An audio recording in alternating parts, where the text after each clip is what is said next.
In this video, we're finally going to talk about AlphaGo from a Go player's perspective. So I will show you some of the key moments in all AlphaGo matches, and even if you've watched the AlphaGo documentary, then we will talk about some of the things that weren't covered there. So here we go. As you probably know, AlphaGo was developed by Google's subsidiary, DeepMind, and because I'm not really tech savvy, I can only attempt to explain in the simplest of words how that wonderful AI worked. So they started by taking a database of human Go games, and they used it to train AlphaGo. And they had several neural networks working together on this. The first neural network looked through all the games, and it learned to generalize the patterns and predict what the next move was going to be. The prediction wasn't perfect, but it was good enough for now. Another neural network was shown many positions, and then it was told who won the game from there. And so it learned to predict who was going to win the game from any position that it saw. Again, in both cases, the predictions weren't really accurate. It wasn't 100%. Maybe it was only 60%. Now, armed with this knowledge, the AI would play many games against itself, only to gain new data for reinforcement learning. Now that more games were played, the AI would use those games to generalize and find patterns, and then the process would repeat. This is probably a crazy oversimplification on my part, so if you're an AI developer or you just know more about this, you can leave your criticism in the comments. Now, everyone talks about the big match between AlphaGo and Sedol, and we'll get to it as well, but let's not forget that there was another match prior to that. So let's travel back to October 2015. There's a professional Go player from China. His name is Fan Hui, and he's living in France. And at that time, he became the European Go champion for the third time consecutively. So DeepMind contacted him and offered to play a match against their new AI. Naturally, he was skeptical, but he agreed to play. His skepticism quickly gave way to surprise, then shock, then despair. He lost 5 games in a row in that match, 5-0. That was astounding. This was the first match lost by a professional Go player to a machine. However, I remember that back then, it didn't cause any sensation yet. Instead, this 5-0 result started some whispering and muttering that Fan Hui was not maybe a real professional, that he lived in Europe long enough to forget the skills of an Asian pro. I imagine there must have been a lot of pressure on his shoulders.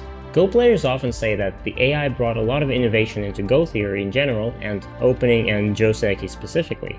However, that AlphaGo version was still not quite the ruthless, unbeatable machine that we would know later. This AlphaGo played very much like a human. Here, let me show you a couple of moments from those first games. This is the very first game in the match against Fan Hui. AlphaGo is playing white here. This entire opening setup until here looks very human. These Josekis on the left were played long before AlphaGo. At this point, it's white's turn, and AlphaGo approaches the corner. White responds with a Keima, and white slides. The most classic of all variations, and it's the one that was criticized by AI, and it got replaced by this in modern Go. However, at that time, Black made the exchange here. Atari. Then protects the corner. And AlphaGo just plays a normal 2-space extension. This simple shape that was so incredibly common 10 years ago, you will hardly ever see it now. Now let's see one more example from game 4 of their match. In this game, AlphaGo is playing black, and look at the Joseki that it chose on the left. AlphaGo approaches, attachment, white pulls back, white connects like this, white protects the corner, black extends, white extends, and AlphaGo jumps. And once again, this is something you'll be likely to see in a human game, because this jump as protection on the left is not really necessary. There is some invasion here, but it's not really that dangerous. So in the modern game, you'll be much likely to see a Tenuki somewhere on the right, for example. And while we're on the topic of this Joseki, the modern AI would actually not even connect this way anymore. In the modern game, you're much more likely to see a simple solid connection, and after white jumps here or here. That is the modern approach. But okay, forget about opening and joseki. AlphaGo actually made some visible mistakes that CataGo today picks up on. Let me show you a couple. Once again, this is game 1 of their match. AlphaGo is white. Fanhui just invaded at the bottom here, and next, he played here to save these stones. But actually, as we now know, before playing here, Black could have made a very useful exchange. I could include this example into the useful moves in the second line video. So instead of this, Black could push here first. This move doesn't look very powerful, but in fact, it makes the whole white formation weaker and exposes this cutting point. Now, if white blocks like this, which seems like the obvious response, Black can actually cut later. And now, white wouldn't be able to Atari because now Black can escape with Atari, and all of these white stones are in danger. AlphaGo's mistake was that after Fanhui responded here, it also failed to see the importance of this move. White should have turned here. This makes all the white group so much stronger. But instead of this, AlphaGo played here. Black responds, white pushes, white blocks, white saves the stones, and Black gets a chance to play here. White can't block, so in the game, white had to respond like this. A great exchange for Black. Now we're still in the same game, but let's skip a few moves forward. Right now, AlphaGo plays here to get control of the center, but according to CataGo, this is a 3-point mistake. And the reason for that is that, once again, there's an urgent move on the board that both Black and white can take. Right now it's Black's turn, so Fanhui could play here, which protects the corner and threatens to save the 2 stones. White would be forced to capture them, and Black can now Tenuki, protecting the corner in Sente. This is amazing. So, if we know this, instead of this move, white could also play something like this. I know, this is a move on the first line, and I personally would never be able to find this, but it's capturing these stones, and it's threatening the corner. If Black doesn't respond right now, this next jump could be quite devastating. And even if Black responds, white has moves in the future like this one to enter Black's corner and reduce it. So however big this move in the center may seem, that was an urgent point. And by the way, Fanhui didn't just lose the match peacefully. When he saw he was losing, he tried different strategies. He even used some of the tricks that he learned from AlphaGo itself in this very match. But experience teaches us that changing your own style for a particular opponent or event is usually not the best thing to do, and if anything, it makes you play worse. So when we put all 5 games of this match under the microscope of modern AI, we see that the game Fanhui handled best was the very first one, this game. CataGo today says that Fanhui's middle game accuracy in this game was higher than that of AlphaGo. He played a great game, and his loss was never bigger than 10 points, usually around 5 or 6. For DeepMind, it was time for new challenges, and next, they decided to challenge the player who had a semi-legendary status at the time, Sedol 9-dan Pro from South Korea, the winner of many world championships. Remember all those inaccuracies and human-like play in this match? Sedol saw the match too, so it's no surprise that he couldn't help feeling a little skeptical at that point. He said back then that the level of AlphaGo's first opponent wasn't really on par with his own, and that was the main reason the machine won so easily. In his turn, he was confident about winning the match. The only doubt in his mind was about the final score. Would it be 4-1 or 5-0 in his favor? Oh well, DeepMind had some surprises up their sleeve. They had 4 or 5 months before the next match to train AlphaGo more. Millions of practice games for the machine. How strong did it become? Nobody outside of DeepMind knew. And certainly not Sedol. He would only get a chance to discover the current level of AlphaGo on March 9, 2016, on the day of their first game. The first game that he started to play in a relaxed manner, not expecting that AlphaGo would start a fight in the early opening.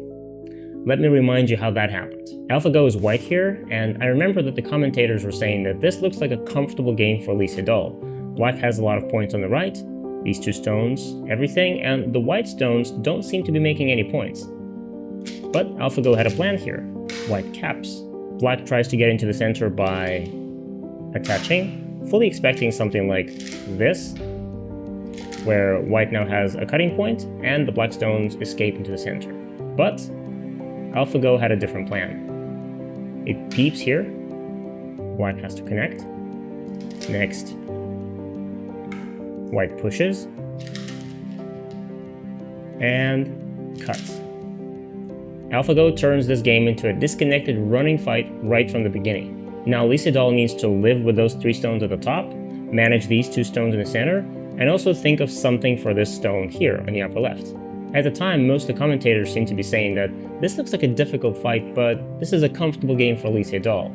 And they were saying that right until late in the middle game when it became obvious that Sedol was losing. But if we ask the modern AI about this game, it will show you that actually right from the opening the game was comfortable for white, for AlphaGo, and that winning gap would only increase after this first fight. However, at the end, when it was already clear that AlphaGo was going to win the first game, something interesting happened. AlphaGo seemed to have made a mistake. Let me show you how that happened. At this point in the endgame, when everyone was counting that white was a few points ahead, here's what happened. AlphaGo blocked here, living with this group, and Sedol played the Atari. Now, this, seemingly starting a ko, black takes, and after this move, instead of playing this ko, AlphaGo just makes second eye. The commentator said that this was probably the first clear mistake that AlphaGo made in this game. And it is true. White doesn't have to protect like this. White can keep playing this ko, considering how many local ko threats white has in this area. But there was something that they didn't know, and that was revealed a little later about the style of AlphaGo. AlphaGo's style was a little similar to that of Lee Chan-ho. That is, not playing the most aggressive moves, killing the opponent, but rather trying to aim for the most secure path to victory, even if it means playing some slack moves and not trying to maximize the win or kill something. So at this point, these slightly passive moves in the lower left corner only meant that AlphaGo knew it was winning this game, and it didn't really matter if it was winning by 10 or by 3 points. A win is a win. Sedol was shocked after the first game, and he said at the press conference after it that he believed now the chances were 50-50. Probably at that time he was still underestimating AlphaGo a little bit. Let's take a look at game 2. In this game, AlphaGo is playing black, and the opening looks fairly peaceful until now. Now, Sedol approaches the corner. Black kicks, white stands, white jumps, and white wants to make this position a little higher, so white plays here. Having played this move, Sedol left for a little smoke break, and to his surprise, when he came back, he saw this move played by AlphaGo. All the commentators, everyone watching this game live, and Sedol himself were shocked when they saw this shoulder hit on the 5th line. Because we all know that a shoulder hit is good when it's leaning on the opponent's position and making it low. So for example, if white has a stone here, this shoulder hit would be perfectly reasonable, making white low on the 3rd line. But now that white is high, this move seems to be giving white territory on the 4th line. And yet, just like Shusaku's famous ear reddening move, this move seems to be tying the entire black position together. It's helping and developing the lower stones, helping the upper stones, and also preparing to save these stones here and start a fight. Because at any moment in the future, AlphaGo can connect here and try to attack these white stones separately. This move is preparing for that. Sedol said after the match that it was this move that showed him that AlphaGo could think and play creatively, instead of just looking for moves in a big database. After losing the 2nd game, Sedol was put on the verge of losing the entire match. So game 3 was supposed to be his last stand, and no surprise there, he started a very big fight in the opening. AlphaGo is white in this game, and it just played here. Sedol responds like this, and white responds with a very light move to jump out of here. And would you just look at that? Sedol attaches, trying to separate the white stones and start a fight. AlphaGo parries this way. Black separates. White pushes. Black saves the corner. The black and white stones are all disconnected, and they will keep on fighting like this for the next 50 moves or so. And this is the result of that fight that AlphaGo handled beautifully. Nobody died in the process, but AlphaGo got a big moyo at the bottom and a comfortable lead in this game. Now we skip a few moves forward, and this is the same game, closer to the end game. AlphaGo is white, and white has too many points at the bottom. At this point, Sedol feels that if he doesn't invade this area, if he doesn't live here, it wouldn't be enough territory for him. So he makes this exchange first. AlphaGo answers. Then a few more exchanges in other places. He sent it.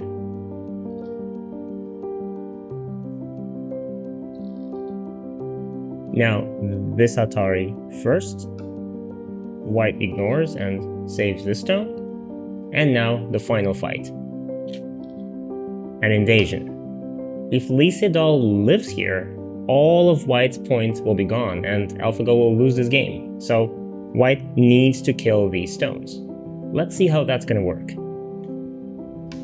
White limits the space. Black attaches. White separates these stones. Black attaches here. There's some weaknesses, so White connects.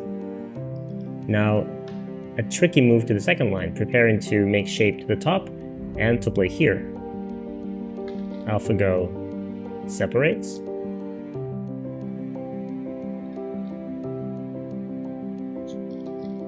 Sedol makes a double tiger's mouth. White needs to block.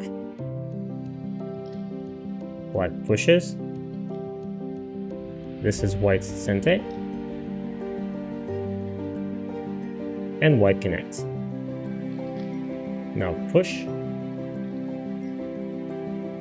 And cut. And these white stones are also separated from the rest of the groups.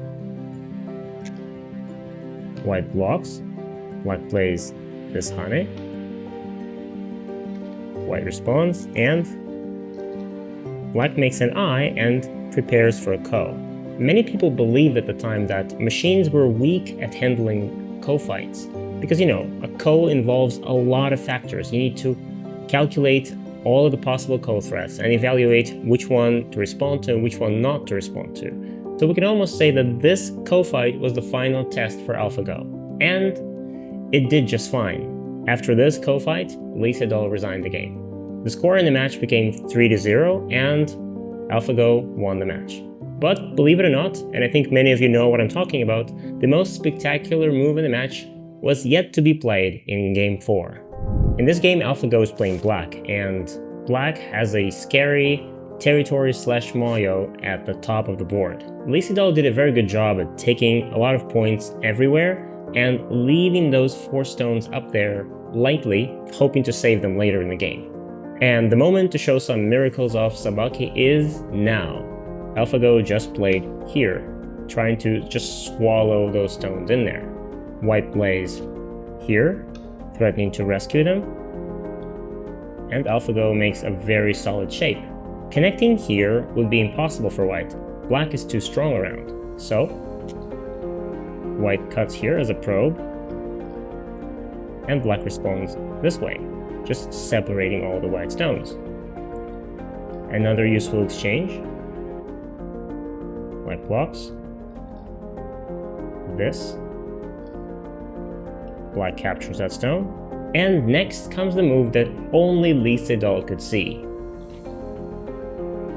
White wedges. This move is like a bomb explosion. It just activates all the aji in this shape at the same time. Of course, now that we have superhuman AI to tell us how things could have been played, we know that actually Black is leading by about 10 points here, and nothing is changed by this amazing Tesuji. Black should respond like this, and after this, White shouldn't be able to get any advantage out of this. But in that particular game, at that moment, that version of AlphaGo couldn't find the right move. It played here, and this allows White to play this, and then cut. Now there's a possible throw in and snap back here, a cut here, this Atari and cut here, this Atari. All of those possibilities allow White to escape with these stones through here. Save everything. AlphaGo started making unreasonable moves, not being able to understand how to win the game anymore. And Sedol won this game in the end. Sedol said after this game that he had won many world championships, but he was never congratulated and greeted this much after winning just one game.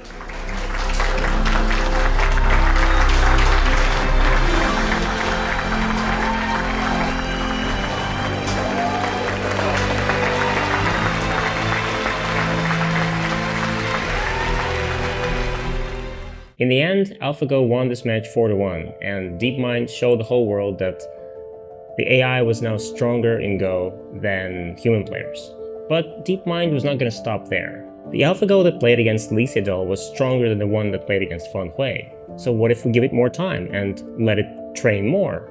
In December that same year, 2016, we got an answer to this question.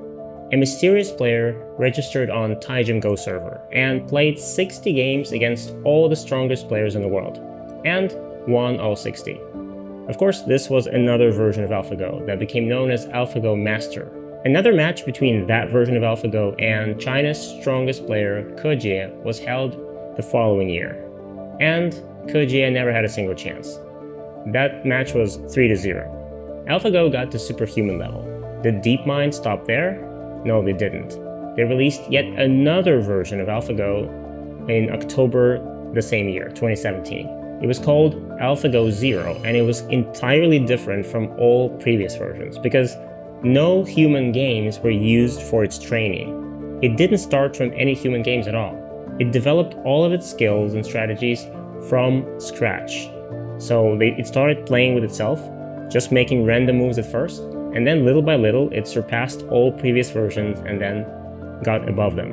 It played a match against the previous strongest version, AlphaGo Master, out of 100 games, and it won 89 of them and lost only 11. This shows that maybe we're somewhat lucky that AlphaGo version never played against any human player. The results that it showed indicate that maybe it was about 3 stones stronger than AlphaGo Lee, for example. Which means that if DeepMind had waited another year and allowed AlphaGo Zero to play that match against Sedol, that match wouldn't have been that pretty. And it wouldn't have been very close either. Once DeepMind managed this gargantuan task of developing a superhuman Go AI, they published their findings, and that allowed other developers to replicate their process and make equally strong AI. Thanks to that, we now have several of them, the strongest ones currently being Fine Art and Galaxy from China, but at that level it doesn't really matter which one is the strongest. Even Katago, that is easily available for free, plays at the level that exceeds that of any human professional player. Sedol said something interesting in one of his interviews after the big match. Something that struck a sad chord in my Go player heart. People always believed, he said, that they were creative and Go was the perfect playground to show their creativity, but AlphaGo demonstrated that people were actually very conservative and conventional in their playing and in their judgment of Go positions. From teacher to student, knowledge would be passed on. Most of us would just remember that this is how you need to play here. The funny thing is that now with AI being the new benchmark of perfection, we've become just as conventional except with a different set of moves. AlphaGo made a revolution in the Go world. It changed opening theory forever. A lot of new variations and ideas were introduced that were surprising in 2017, but now, less than 10 years later, all of them are accepted as the new golden standard. The changes that the AI brought into the Go world are so monumental and so numerous that we'll have to take a very good look at them in some of our future videos. Until then, keep making creative magic on the Go board and don't overdo it with those Sun invasions, okay? By the way, you can also watch these lessons on our platform, gomagic.org. Except there, you'll watch them with interactive quizzes right within the lessons and practical exercises right after them. And if you enjoy watching these Go videos and you don't want to miss others like this one, go smash that like button, subscribe to our YouTube channel, and this is Go Magic.